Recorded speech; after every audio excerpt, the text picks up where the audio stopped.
Hello, everyone. My name is Kevin Butterfield. I'm the director of the library at Mount Vernon, the Washington Library, the Fred W. Smith National Library for the study of George Washington. And this is our first of a short series of joint endeavors between our library, the Washington Library at Mount Vernon, and the International Center for Jefferson Studies at Monticello. We're going to have a series of 3 live events, and this is the first of the 3, an opportunity for us to talk with a fellow who studied at both institutions for a considerable amount of time and explored the role of the overseer in early American slavery in a way that no one has before. Today, we're going to be joined by Laura Sandy from the University of Liverpool and the Center for the Study of International Slavery at Liverpool. Laura, welcome. This is a wonderful opportunity. Andrew O'Shaughnessy was going to give us the introduction. Hopefully, he can join us shortly because of technical challenges. He's slept away for the moment. But Laura, you're a historian of slavery, North America and the Atlantic world. You teach at the University of Liverpool, and this is a project that you've been working on for some time, this exploration of the overseers of early American slavery. I wonder if you could tell us a little bit about how you got started on this particular project. Yeah, I can. Yeah, Kevin. Well, thanks for inviting me. I'm really, really pleased to be giving this talk. And obviously, it's a massive relief to have finally published my book on overseers. I couldn't have ever anticipated it would come out under lockdown and I would have a celebratory drink on my own. But anyway, and again, Andrew hasn't popped up yet, but a big thank you to Andrew for inviting me and for the fellowships that I'll talk a little bit about later. I was thinking about the different things I could say about why I got interested in overseers. And I thought I'd just go with the honest answer was that I never intended to do this as a project particularly. Because I think the one outstanding thing that most people think of when they think of overseers is they think of plantation violence, they think of this sort of brutal, unsavory character, of which many of these men are. And it's quite an unappealing project on some levels to actually go ahead and research. So I'm going to actually credit George Washington. If he was here, he could think about whether I'm blaming him and whether he's pleased about this. For drawing me into the topic. So essentially, when I was a graduate student, I was hoping to do a research project on plantation slavery in North America. I wanted to look at slave culture and the enslaved experience. You're probably thinking right now, how far away did you get from this, Laura? But effectively, when I started my research, which is going to show my age, the big collections that are digitized now weren't all available online. They were just being set up, the Library of Congress, the stuff that you have at Mount Vernon, and all the amazing collections that are available now. So being in the UK, it was quite hard for me to think about archives and what I was going to look at and how I was going to put that project together and how I was going to get a PhD funded. So essentially, in our library, they had George Washington's edited volumes and they had his diaries 1 to 6. So I read all of George Washington's farm diaries 1 to 6. And when I got to the end, I thought there were a couple of things that I queried. One was I didn't really know anything about the overseer, but he featured throughout these diaries consistently. The second thing was that there was an overseer called Morris, who was an enslaved man, and he was named an overseer. And the third thing that really stood out to me was that I thought these were young single men who may abuse slaves, who enjoyed the power. Many of them did, of course, disappointingly. But that, of course, many overseers had wives. So from that moment, even though I still wasn't 100% sold that I wanted to be the person who did the massive research project on plantation overseers, I decided that I would conceptualize a project that was about overseers, but also overseeing what it meant, what it meant in the 18th century to go into that occupation or to be part of overseeing slavery, the activities that were happening on big diversifying plantations. So that's sort of how I got to it in the end, not through a kind of jumping in and initial willingness, but George Washington led me there. The diaries themselves, and you mentioned that the role overseer keeps appearing in the diaries, and obviously the founding generation that we talk about, particularly the big names, the George Washingtons and the Thomas Jeffersons, who were slaveholders, had quite a bit to say in their own record keeping, in their own letters and their correspondence about the overseers that they worked with. But Jefferson famously also talked about them sort of in broad strokes.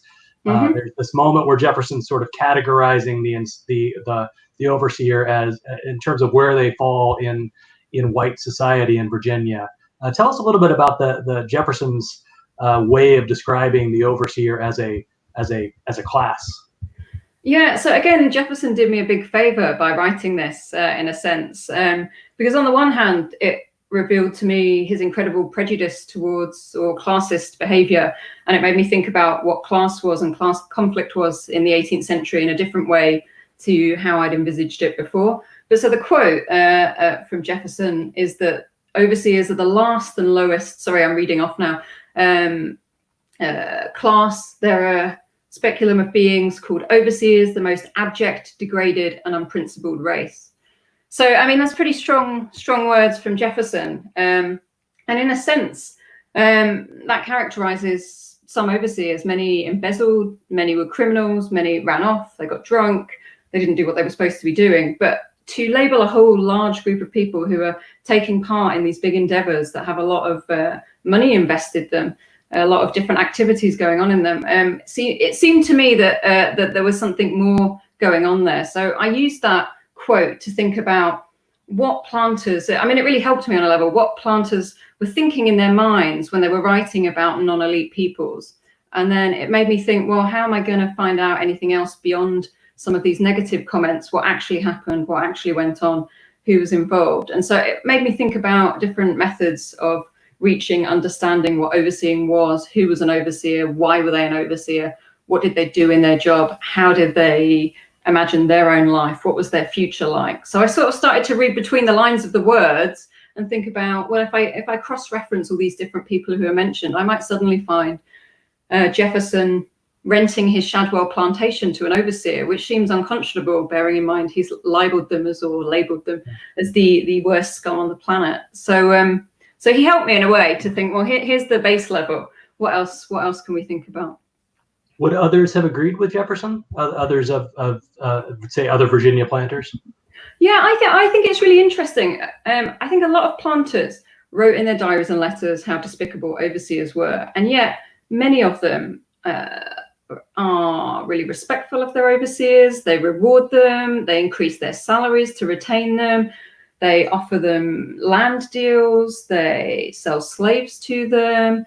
They help them move their lives forward, sort of up the ladder within a plantation society, which is totally at odds with what they're saying about them. So their actions, the kind of Rhys Isaac phrase, actions actually tell us what's going on in the absence of the voice of the overseer, in a sense, about himself or herself. So I think they had a shared kind of feeling about what they thought class systems were, and many thought that, well, if you were an overseer and you didn't own slaves and you weren't ambitious and you weren't going to do the job really well, which became a very, very multifaceted job, then you deserved to be in that category. You were a failure. You weren't part of the elite. You weren't part of the middling sort. Although, again, ironically, many of the people who take on overseeing roles are actually highly skilled. They probably are part of the kind of middling sort or class, even though they're being claimed to be something else. Yeah. Well, let me say a word about what's going to happen in our time together, because I realize now that I hadn't. I'm going to ask you, I've got several more things that I'm curious to know about, but shortly around halfway through the hour that we'll be together, I want to make sure that we have an opportunity for those out there watching to ask questions. So please feel free to be posting questions. Tell us that you're watching, post any questions, and I want to come to those quite soon. But obviously, this is a big topic. I've got a lot more questions before we get there, and then around halfway through, we'll go to some of those audience questions. So let me ask you, because your work is really focused less on, say, the often studied antebellum period, where we feel like we could sort of picture the 19th century slave cabins of the 1850s and the overseer there. You're writing about an earlier period, and so you're also able to help us see the evolution of this role and the roles that were surrounding the institution of slavery. What can you tell us about the evolution of the role of overseer? Where does it come from historically? If you go back to the beginning of colonization, say in the first Caribbean slave societies, what do you see in the early history of slavery that becomes this familiar overseer role? So, I mean, the familiar role, I'd say, the one that we kind of think of in popular culture, the one that we, until you read my book, so if everyone wants to buy my book and read it, the one that the stereotype that we have really comes from the antebellum period, I'd say, And I think the job changes, and I think it changes because the economy changes, salaries change, the wage changes, what people can and can't do. But I won't bore you with that bit right now. But so in terms of how the role develops, how it becomes what we're talking about in the 18th century, is Robert Beverly of Virginia famously said that, you know, an overseer is someone who worked on the land, probably an indentured servant, worked on a small farm and learned how to be a planter and to do agriculture, and then themselves were, you know, good enough for the person who owned them to either allow them to be an overseer, or when they came out of their indenture, they'd become an overseer. Which throughout the 18th century, that does happen. I've got examples in South Carolina and Virginia because the servitude system continues. But effectively, I think there are a couple of key things that happen that change the overseer's role, and of course the whole of the plantation landscape within that. So I'd say to boil it down, and I think if, as Kevin's read my book, we all know I'm not very good at boiling things down because I wrote a massive book. So I'll try to be succinct, but just give me a kind of cut off if I'm going on. But effectively, I think the expansion of plantations, so the development of large plantations, sort of squeezing out smaller farms and plantations where perhaps you had someone working on the land and part of the labor force who also was an overseer, where they were driving the labor and they were effectively working with the labor. You see this expansion of large plantations that is pushed by, of course, the expansion of the slave trade.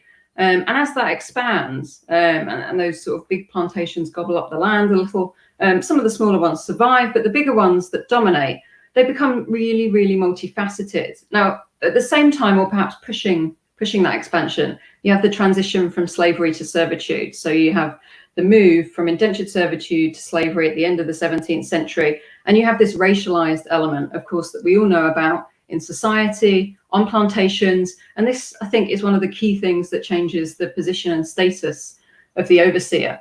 And in some ways it tarnishes the overseer's reputation, but many of them are actually slave owners, became slave owners. So it's an odd one. But effectively, the overseer becomes legally responsible, not just for the plantation, its goods and the enslaved property, but for upholding racial hierarchy. And so the role becomes, I guess you could say, it's characterized by the racial identity of the labor force.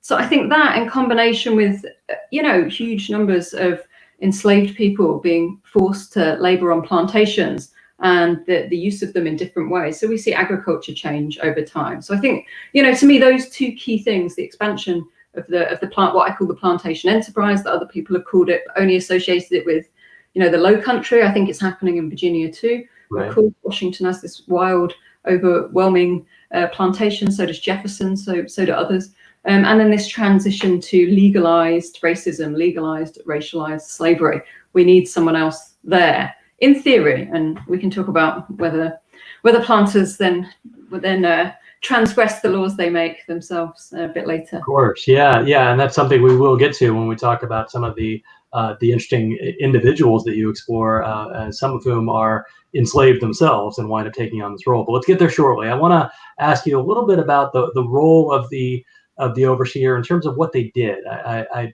hesitate to use a phrase like job description. I don't know that would have been used in the 18th century, but how can you describe the day-to-day responsibility and the role of an overseer in the 18th century mainland American colonies? What can you tell us about that? Okay, so I think the role that and I kind of put an overwhelming PowerPoint together that has quotes so this I've scaled it down into two parts. It becomes, rather than driving slaves and working alongside them with all the different things that are going on these large plantations, it becomes something that is a role of slave management, but that isn't just in the fields, and then the role of agricultural management. So the two key things that both Jefferson and Washington I found in their I guess in their papers, and the other planters, they say these same kind of stock things, that the key things are to make a good and large crop, and that lost labor can never be regained. And that doesn't just mean the labor in the field, it means damage to their enslaved property in a very mercenary fashion, of course. So we have these kind of two different roles going on. Of course, with slave management, I think the key thing never to forget is that this is a system underpinned by coercive violence. It's brutal. And the overseer always was expected if needed, or if they thought they needed to. Of course, many were completely abusive in their role, but that they should punish the enslaved if they resisted and they didn't meet their labor quotas. So this is a stock part of that role. But on top of that, these quotations that we see here, these are coming from individual agreements between slave owners and overseers? Yeah, so the way I guess piece together the role, I guess maybe if I take a step back before going into it, is you have contracts like these. These are very, you know, for a researcher, these are great. You've got a contract that has detail in it. This contract is Burgess Mitchell and George Washington in 1762. But all the quotes are either from contracts like this, or scrappy bits of paper, or an agreement that is in a letter, or, you know, a small notebook agreed with so and so today, and then just some of these things will be in there. So not all of these would be in every contract, but it's a sort of unspoken collection of things that the overseer did. And I think, again, one of the misinterpretations of the role, or not fully exploring it, is that you actually have to go through all those archives, all the materials, and you have to piece together what the overseer is doing in the different letters and diaries, as opposed to just make a good and large crop, lost labor, you know, can never be regained, because that doesn't tell us very much on a level. So in terms of slave management, I guess if I summarized it, beyond punishment, you're allocating and organizing and inspecting the work of the enslaved. You're distributing rations, so you're organizing the enslaved community outside of their working hours, outside of the field or the occupation or activity they're forced to labor in. So you're distributing rations, clothing, supplies. You are looking after healthcare, after sick slaves. The one thing that planters across the board hated doing was calling the doctor, because it was expensive. So administering medicine, there's all sorts of, you know, kind of techniques that in particular London Carter talks about some of these that are advised in the 18th century to do with illness. So plantation overseers are expected to be able to administer some of these. Mm-hmm. They monitor the slave quarters, arrange marriages, organize any kind of, I don't really like the word celebrations, but any kind of activities beyond labor.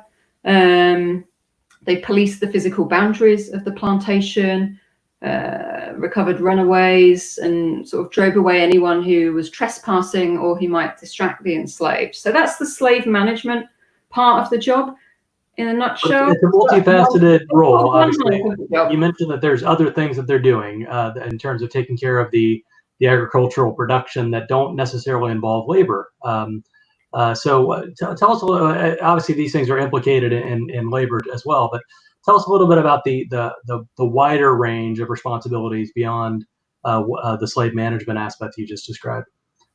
Yeah. So in terms of, I think that one of the key things in this sort of transition to slavery and then expansion of the plantation economy in the 18th century is that you, in a sense, you have a growing notion of what agriculture is, what these activities are.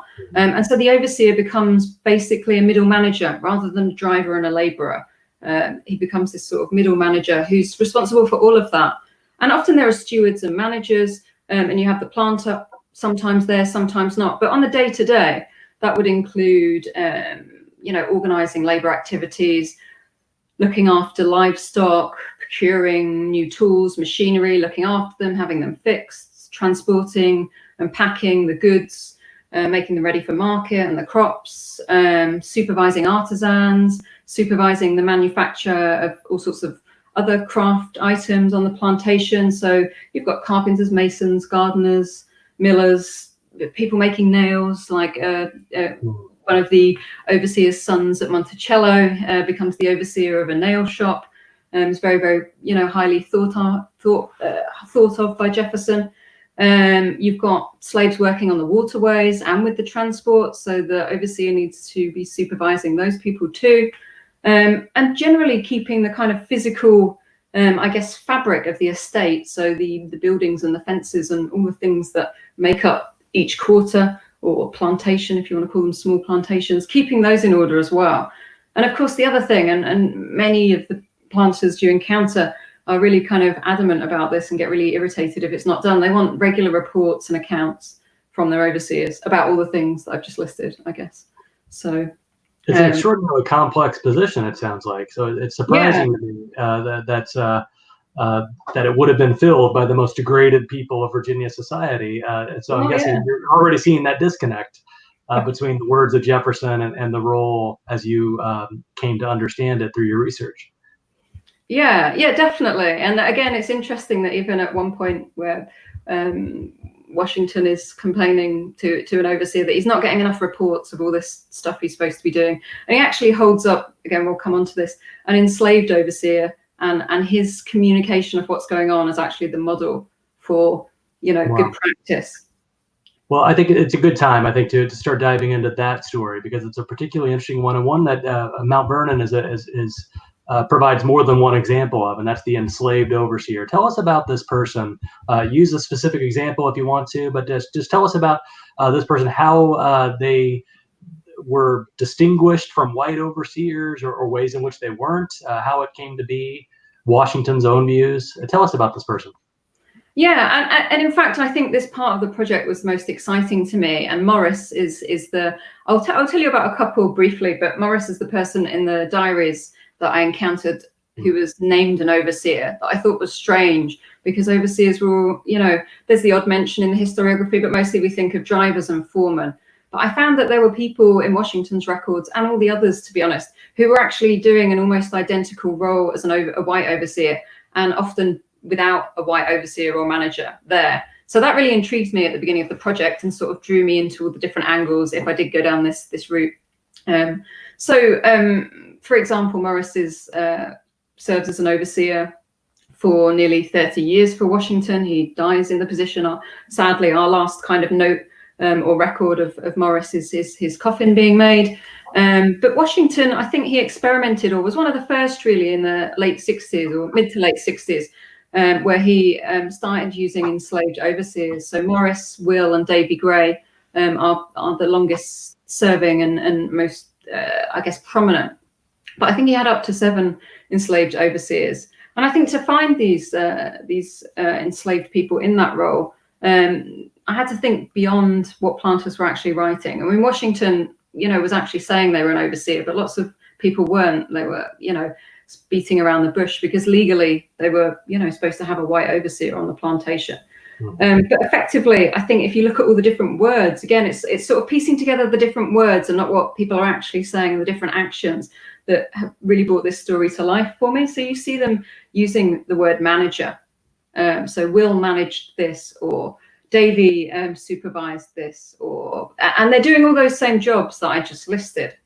And I think, the other thing that's quite interesting about this is that you see planters talk about them, where they have these, qualities that they admire or they want to promote them for. So personal and technical skill, artisan or craft skill.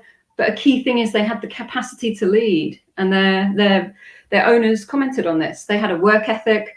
They were perceived to be very honest and loyal. I mean, the loyalty thing, of course, is we can take with a pinch of salt. And they could be retained permanently. So I think once this problem of retaining a plantation overseer, because some of them didn't want to do the job, some of them were really terrible at the job, and some of them were really brutal. But the others, they wanted to leave the job, is what I found. They didn't want to stay necessarily. There were some professional overseers. They did it for a long time, and they were effective. But many didn't actually want to stay in that job. They wanted to move out and do something else in society and move up the ladder. So this was a solution as well, a really practical solution. But it was one that broke the law. And both planters in the Low Country and in Virginia decided that this option was worth it. And they start, I put some on the PowerPoint, some advertisements from South Carolina planters, where it's very clear that these enslaved people are highly valued, very expensive overseers, and they're not worried that they're actually breaking the law. And so, some county court cases come up where they say these people don't have white overseers on their plantations, and nothing happens because this is an effective solution to a management problem. And you mentioned Mount Vernon and a few people by name, but I think in reading your book that Jefferson at Monticello also has some of this in play. What can you tell us about Jefferson and enslaved overseers? Yeah, so one of the most famous, and again, My research stops at the end of the 18th century, but I am planning to do a comparative project of Jefferson and Washington. So I've truncated Jefferson a little bit, not because of his comment about overseers, but because just that's how I had to stop somewhere effectively. But so one of the most famous men who becomes an overseer, or enslaved men who becomes an overseer, is Great George, and his wife is very famous in the history of Monticello, Ursula, because she's a highly sought after cook, and she has all these domestic skills and abilities. And so Martha decides that she needs to purchase Ursula. And again, this is not me doing the research. This is Cinder Stanton, having done this amazing research into enslaved people at Monticello. But so Ursula's purchased with her family, but they also purchase George, her husband, who is owned by someone else. So Jefferson goes and does this and brings them back. And then George, Great George as he's known, is then put to work in lots of different agricultural occupations, perhaps with the intention of moving him on to overseer, or perhaps as an experiment. Is this going to work? All these planters are in contact with each other, talking about their different experiments. So I've no doubt that Washington was aware of what Carter and what the Carters were doing, what Washington was doing, and what the Burwells were doing, etc. So Great George becomes an agricultural overseer, and then his son, George Jr., becomes what I've termed in my book an artisan overseer. So he supervises and instructs other enslaved workers, and sometimes casual workers come in and out of the plantation who aren't enslaved. And he looks after the nail shop and does blacksmithing and things like that. But he's Washington actually at the point where he is scathing about white overseers at the same time that he does that little the worst class on the planet. But almost around the same sort of few years, he makes this comment about George Jr. as being the absolute opposite. You know, he doesn't need my supervision. He'd be offended if I interfered in his affairs. He's such a great supervisor. He's a great leader. And so, you know, you've got these two very different things. What you know, from Jefferson there. Yeah. So one of the I think most surprising elements of your work, and I know it's something that you have been excited about and continue to want to study, are the people in the overseer's family. Particularly overseers' wives, because, as you mentioned, this is it's a more diverse group of people than just a bunch of single young men who take on this role. And in your research, you learned about the wives of these people, and I wonder what you could tell us about that role, if they had responsibilities as well, and largely, really, just what did you learn by seeing the people around the overseer that you hadn't expected to find? Yeah, I mean, again, this was probably one of my favorite bits of the project, and it was the first thing I ever published on because I was that keen on it. So I wrote an article called Mrs. Brown, who I never knew the first name of, and Mrs. Marianne Shad. So, and interestingly, I encountered overseers' wives when I was looking early on at the Washington papers, and then I moved away from that to try and get my research really going. I thought about whether I'd really realistically be able to find any of these women. They were, you know, unless a Mrs. So-and-so popped up, and sometimes they just popped up for a moment. You know, how was I going to do this? And the historiography at that point told me, well, they were mostly single white men. But then when I went to the University of South Carolina, I found Mrs. Brown being commented on just actually in a book that was about plantation landscapes, and it was just a print of a letter, and it just her employer just praised her as being a clever, active, industrious woman, which is what I've entitled part of the chapter there. And I was that excited to have found this. When the archive closed, I went to the main library and I got the microfilm of the collection, and I stayed up for another 5 hours till 10 o'clock at night so I could find out about Mrs. Brown. And I was very sad by the end of it because Mrs. Brown died on the plantation along with many enslaved people when sickness hit. But effectively, what again, it opened the story up for me in terms of what was going on the plantation enterprise. I thought, well, if this woman's here and she's important, and then I started looking for her, and I looked in adverts like the ones that are on the screen, where you have planters actually saying not that they want a single man and that women are too expensive, but that they desire a man with a wife. And I think there are, you know, several key reasons. And, you know, one of the, I've got it on my screen there. One, having a wife who is clever in the care of sick Negroes, poultry, and a dairy would be preferred. So you've got 3 different types of things that the wife can do there, and you suddenly see that the overseeing person or the job or the role, whether it be free or enslaved, is actually can be a family, taking part in supervising. So I think, there were 2 key reasons. One is, and it's a really nice quote by Henry Lawrence, is that he felt that a man with a wife would actually become a house cat, which obviously I love this because I love cats, but which the idea is, well, perhaps he won't be causing disruption, he won't be abusing and raping slaves or forcing himself upon them, and that he'll actually stay in the house. He won't go out drinking or looking for entertainment. He won't be distracted because he'll have a family at home. So he'll become a house cat. It's not true of all of them. Shock horror. You'll be surprised to hear. But the other thing is, I just think they recognized as they were expanding and they were thinking about what they could do in-house, what they could manufacture, rather than expensive importing or even, buying from towns and shops and workshops around the countryside and in towns and cities. When they were thinking about this project, this enterprise, it clearly occurred to them that they needed people with all sorts of other skills, and women had a lot of useful skills, or they could do things like look after the dairy, they could look after the livestock, they could have another person in charge. So I think the enslaved overseer's wife and the overseer's wife became useful again in tandem with this sort of plantation enterprise developing into something much bigger. I mean, I quite like the idea their families are there too. I didn't find out much about them apart from some sarky comments from Washington and a few things, but often sons and daughters take the role of their father or mother, and sometimes again they're very good at it and end up then moving on and being supported or having what you might call the patronage of that planter whose wider I guess estate they've lived on. So, but it's just something that I don't think it occurs when you read the literature, that they're there.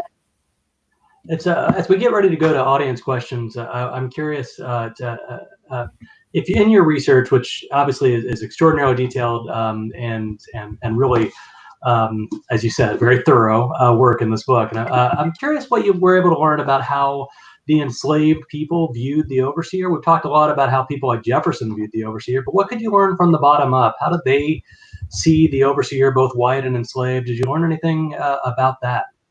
Yeah, I mean, I think it's hard to speak for other people because, what's written down and then even trying to read the silences, as we call it, can be difficult. So I don't want to push it too far. But I think on the one hand, they saw the overseer as a threat, someone to try and tie up in circles a bit, someone to compete with, easier perhaps because you're there for longer to kind of undermine that role that seems very temporal or temporary. And there are many, many instances. So in the middle of the book, I've got stuff about violence, resistance, and responses to overseers. And it really looks at how the enslaved, they're not outrightly negative, although there are some really violent incidences and responses to overseers and their families, but they sort of try and undermine them or usurp them in a sense. So, I mean, I'm not sure that, I'm sure there were many personal animosities and hatred in those relationships. But I think that the enslaved perhaps saw them, as someone to compete with or a threat or someone, extremely dangerous to them and their family. On the flip side, I think if they had an overseer, they didn't have any enslaved overseers on their estates or plantations, and they had an overseer who worked well with them and was lenient. So you have these, one of Washington's, the one-timer an overseer is praised. He talks about the peace and harmony among the enslaved people, and Carter and Lawrence again talk of 2 overseers, and they say that they think that the enslaved have a genuine affection. Well, I'm not sure. I'm not keen on the affection. Maybe, hard to say, but I'm not necessarily sure that we should take that at face value. But at least they live together, perhaps peacefully. And when you look very carefully then at the records, you can see there aren't really many incidences of resistance, and there's the planters aren't really commenting on any the need for punishment or violence. Right. So you wonder if they've struck the balance. I think it's very, very hard to tell what, of course, the enslaved thought of overseers, because, of course, they're a symbol of violence and threat, and they're a symbol of coerced labor at the same time. So I'm not sure beyond maybe it a is drink. so hard to fill in those gaps. I understand. There's a question coming in from the audience that I'm curious to hear you talk about, because you clearly did a lot of research into these people, both on the grand scale, but also in the individual case studies. How did one become an overseer? And maybe you could choose a particular example. What was the typical path then?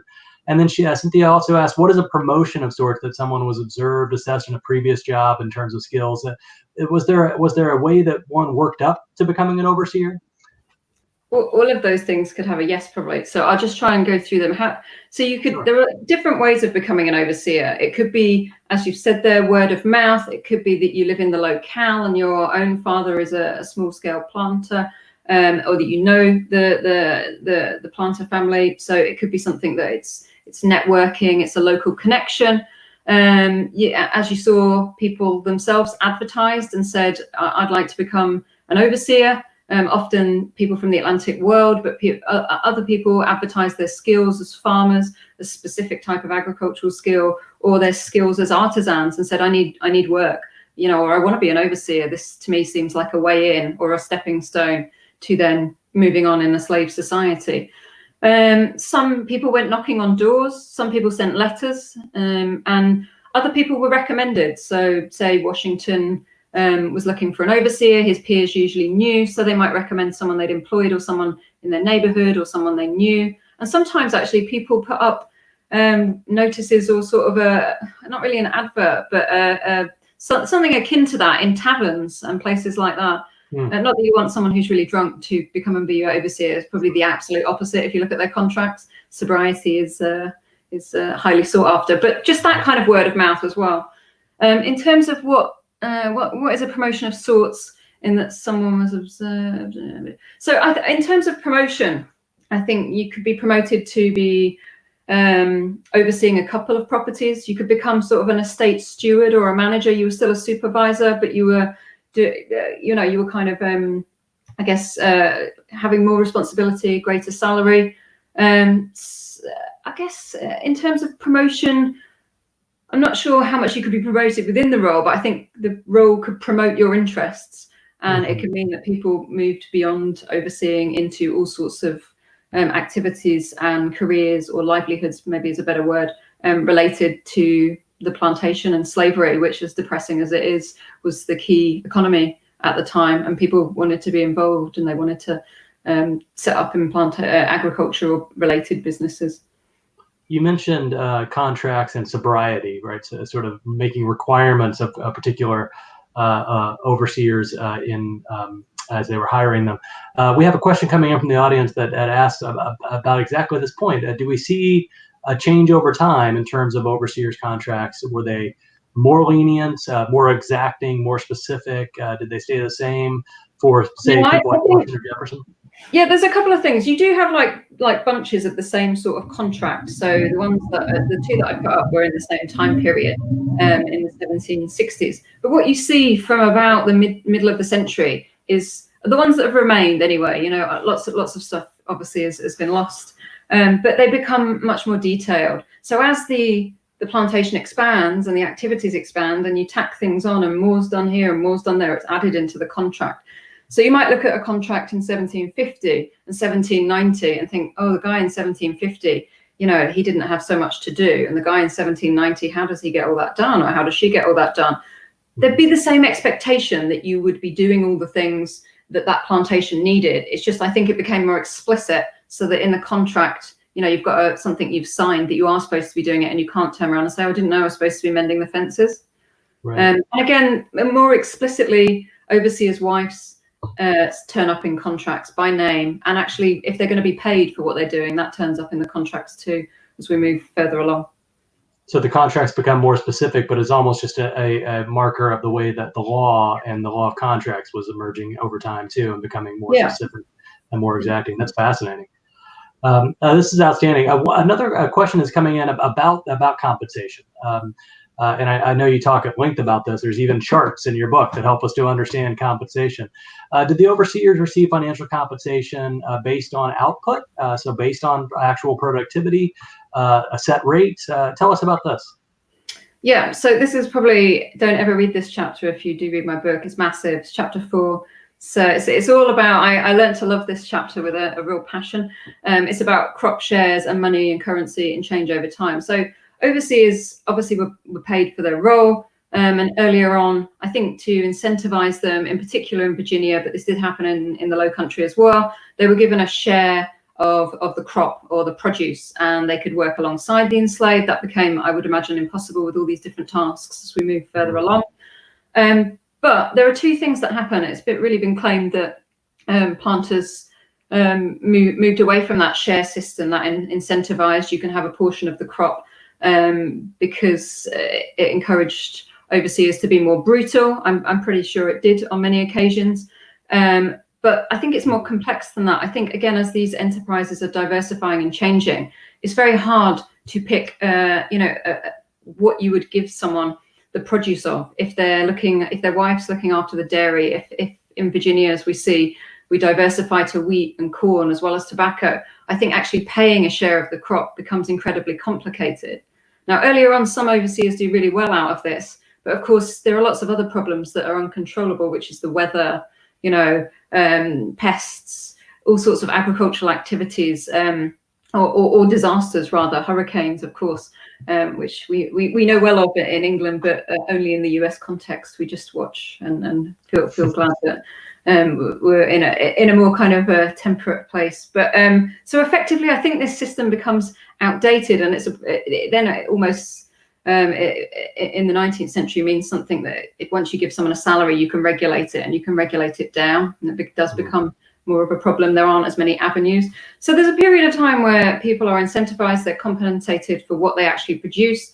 And some of the, I think, most highly respected overseers receive a salary later on, and they also receive a share for any extra labor that their wife, their children, or their enslaved people do. So it's a mixture. So you can have that extra. You can make something if you do really, really well, but you'll have a salary too. Did you learn George Washington in particular? Did he err in one direction in terms of the incentivizing, or does that change over time? No, he mixed it up. Then he complained about both. No surprise there. Bless George, he was never satisfied.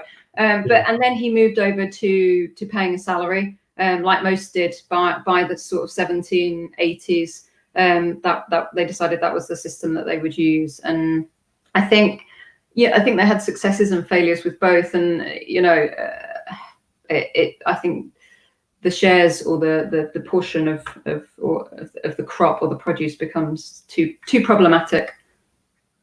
The contractual arrangements around the role that you're describing, and I'm glad you showed us some images of this, of the overseer's contract. Brian asked a question that I'm curious to know more about. What were some consequences for breaching one of these contracts, say getting drunk on the job, or having successful runaways in a way that was a clear sign of failure?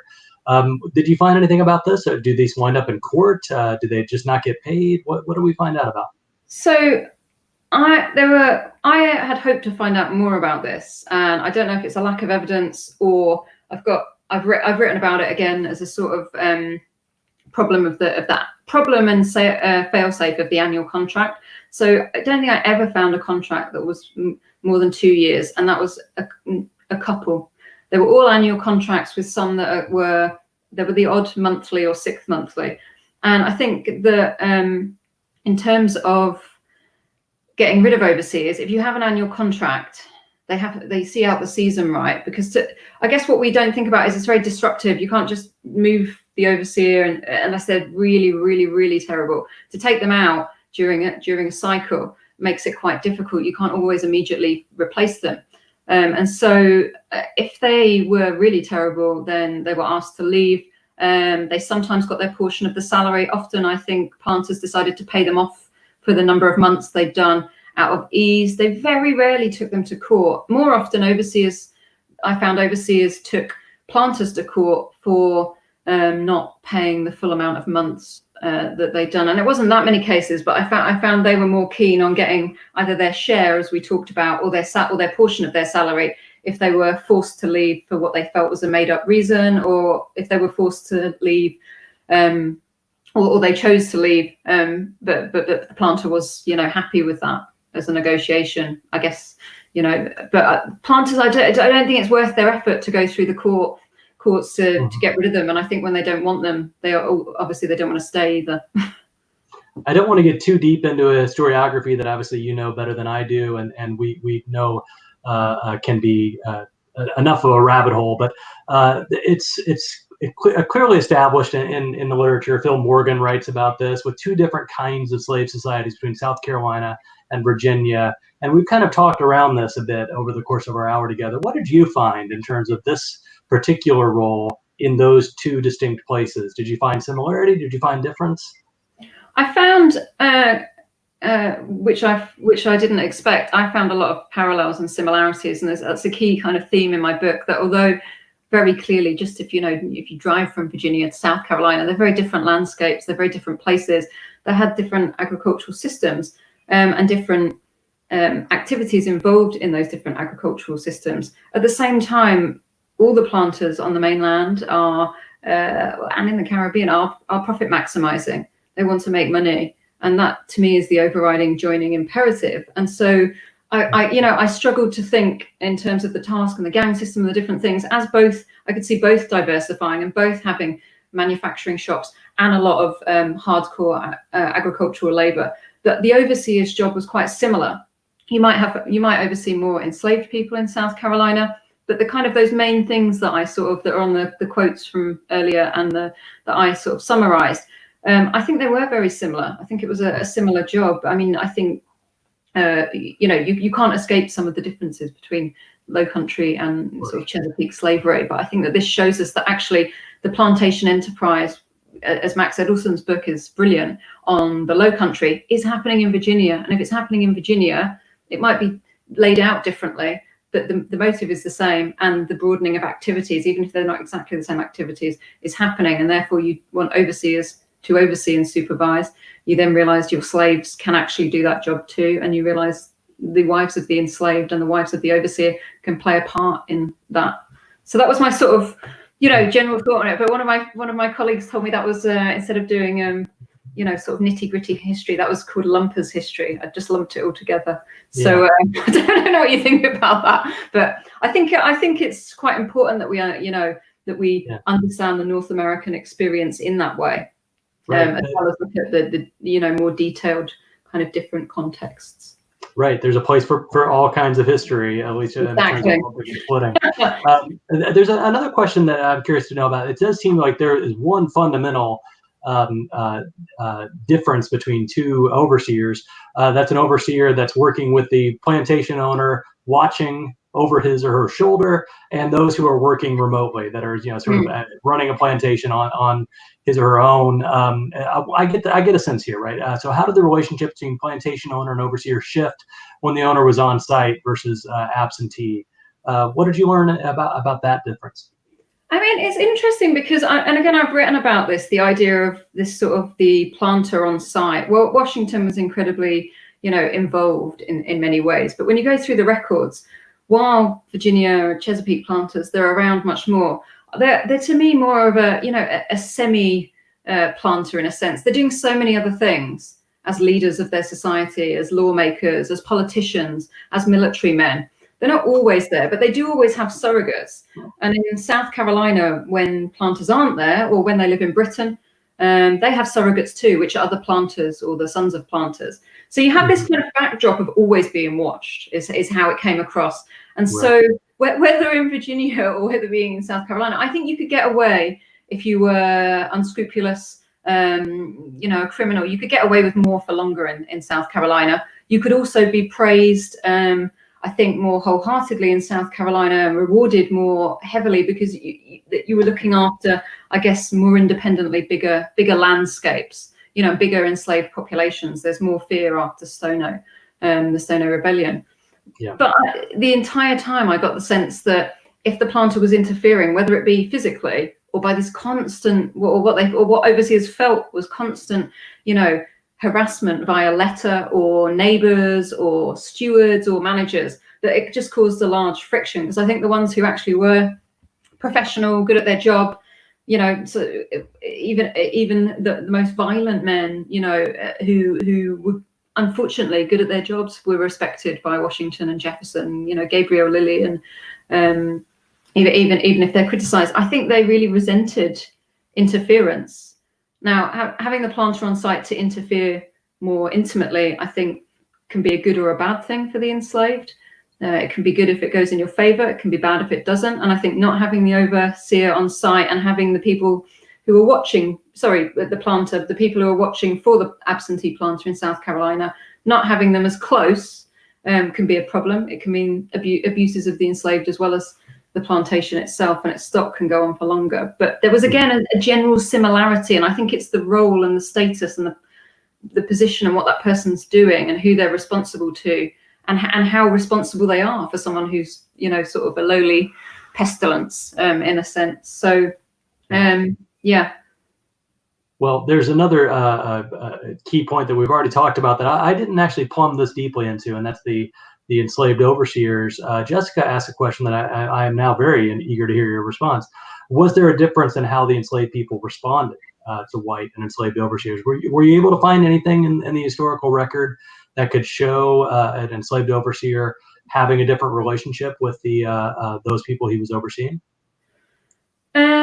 Nothing overtly. There were odd comments from planters that they got on well in the 18th century, or that it was peaceful or production was high. But I would say the indicator is that they keep them in that role for 2-3 decades. So the two of the overseers of Washington's that I mentioned, they did that for like 30 years. So I think they must have been able to. They must have been popular or able to work within the community. I think there is an interesting tale from Mount Vernon, and there's a couple of similar ones in the Low Country during the Revolution, where you see some enslaved overseers staying on the plantation, and you think, well, why? And some running. And I think, having looked into some of the detail around it, I think some led slaves away, so they were leaders of their community, and they led them to freedom.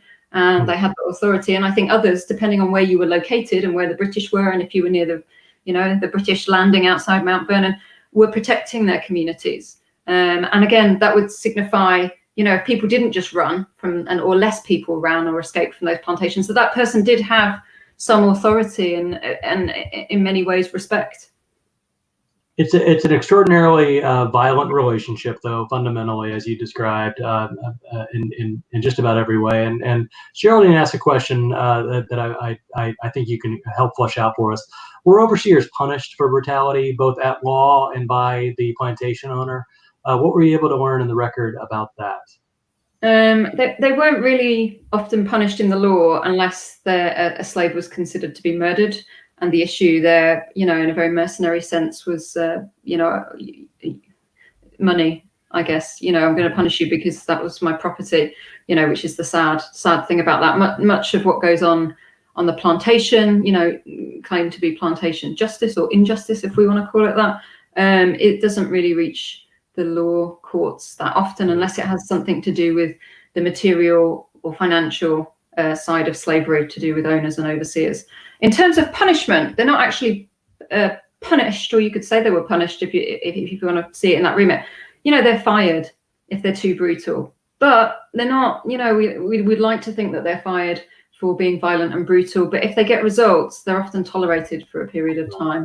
Maybe not for years, but if they get results, often it's a combination of the overseer having other traits, like being demanding of a higher salary or being a drunk, combined with, it has to be like a couple of things. There are some incidences though where the violence is horrendous. Of course, the overseer has to go. But even with one of the worst cases in Henry Lawrence enterprise, a guy called William Gamble, Lawrence has this chat with his one of his relatives and his sort of steward manager about this guy perpetually over a number of years. So he's aware of what's going on, and then he says, right, I'm going to get rid of him because he's done two things now. It's this and another thing, and the punishment for that is you're sacked. Well, we're running low on time, but I want to ask a couple of questions. that are coming in from the audience. One of them, was there a person that you've discovered in your research into the overseer or overseers' wives that jumps out to you as the most interesting to study, most surprising? Any individual that we haven't talked about? Mrs. Brown, you've already mentioned, but let's, yeah, Mrs. Brown, I've already mentioned. Let's grab someone else. I mean, there's lots of them. It's hard to think about who. I quite like Washington's gardener, who sort of is an artisan, and he's there to be a gardener, but he has to instruct and supervise the slaves. So he's part of my artisan overseers because he comes over from Germany or Holland. He's worked with elites there. He has all these skills, but his sort of tale of coming without his wife, and then his wife being adamant she's going to follow Catherine, and then, you know, one of Washington's friends trying to put her off and say it's really kind of not a great life, which is telling that this guy's gone from working with elites and nobility in Europe to Mount Vernon. It's an interesting story, so you can read about it. But his wife is not deterred, and she becomes, you know, so sort of highly regarded in the household that she is given, you know, an enslaved cook to free her up for her own job. She's paid. Martha sends her presents, you know, to say good work, thanks, that kind of thing. So that to me is quite an interesting story because it opens up that whole European people coming from Europe with certain trade skills and certain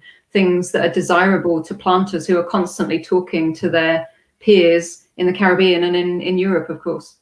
That's fascinating. Well, let's go to a final question that I think it also gives us an opportunity to talk a little bit about the Washington Library as well as the International Center for Jefferson Studies. And this question is, you know, how did you do your research? Was there a process? Obviously there was, but you could tell us as much or as little as you'd like.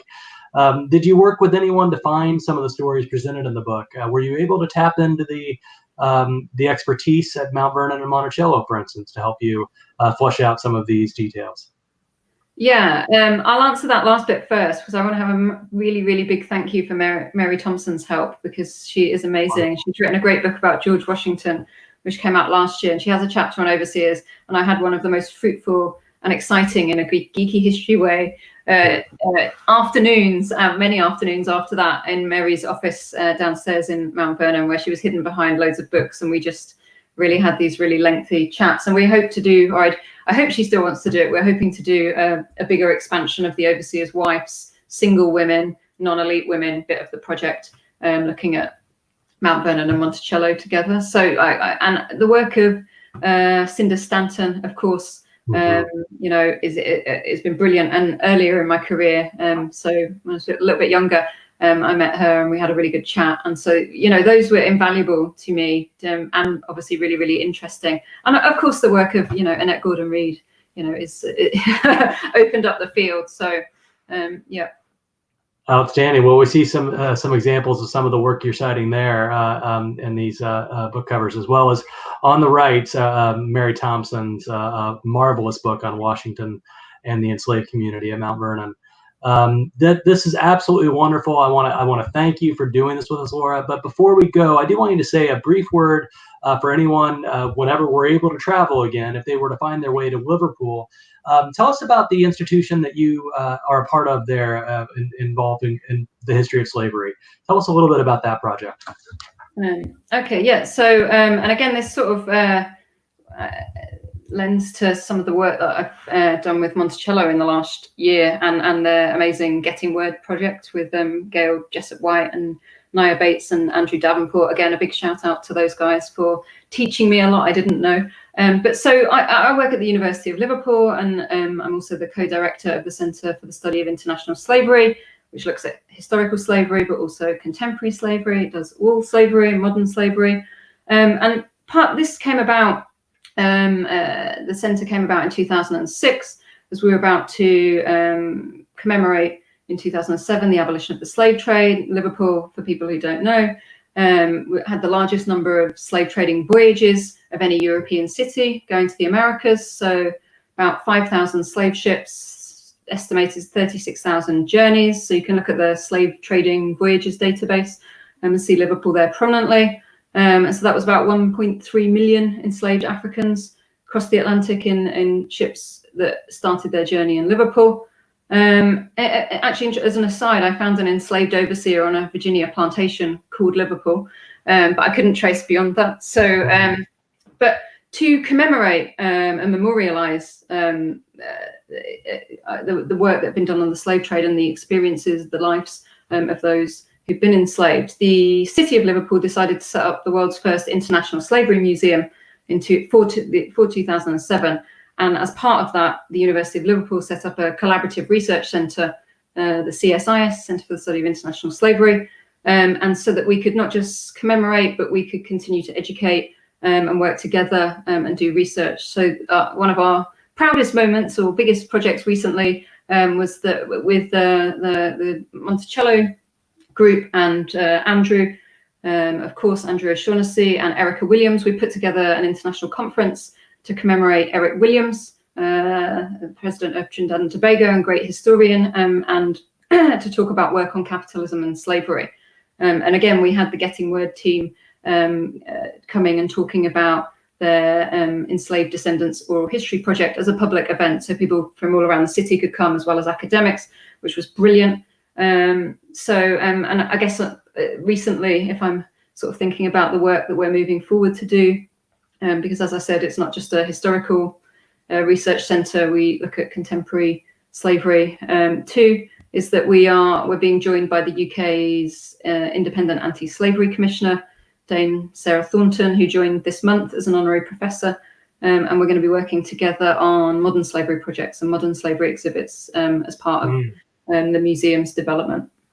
So that's what we're doing there. If anyone would like to come and visit, I'm happy to see you. You're doing a lot. This has been absolutely a wonderful conversation, and thank you on behalf both of the Washington Library at Mount Vernon, but also the International Center for Jefferson Studies at Monticello.